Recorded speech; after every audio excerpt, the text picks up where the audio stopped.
سرسایه باره کې د سره دوه درې خبرې کول غواړم. څوک چې هم په چا باندې هم سرسایه کېږي که نه نو دی دا سرسایه مخکې ورکړي، ځکه یتیمانان، مسکینان، غریبانان صرف د سرسایو پیسو ته ناست دي. ښه هغې ته راشي بچي ورته جاړي، مور یې ماله د کپړې اغوستې دي، پلار یې ماله د کپړې اغوستې دي، هغه صرف او صرف مور او پلار خو دغې ته ناست دي. ای غریبانان چې څوک په د سرسایه پیسې راکړي موږ به په خپلو بچو له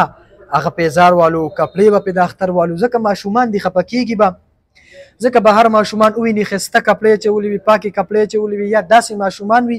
هغې یو بل ته لګي چې یاره ما خو اختر له داسې کپړې اغوستې او داسې د دې ماشوم په زړه کې هغه خفګان راشي مور ته وایي مور یې مالې د اختر کپړې اغوستې دي او که نه. نو دغه ټایم کې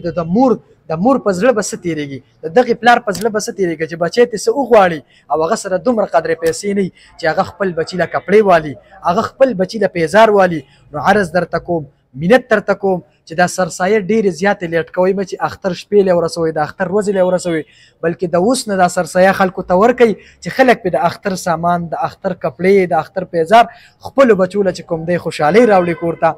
دا دوه درې قسمه خبرې وي، دا دوه درې د ما د زړه خبرې وي، ما ویل چې ستاسو سره دا شیر کړم. نو چې په چا باندې هم سرسایه کېږي نو ایساروئ مو، بس د اوس نه چې کوم دی هغه غریبانانو ته حواله کوي چې د اختر هغه کومه سودا وي، د اختر کوم بچو هغه خوشحالي وي چې دغه خوشحالي خپلو کورونو ته راوړي.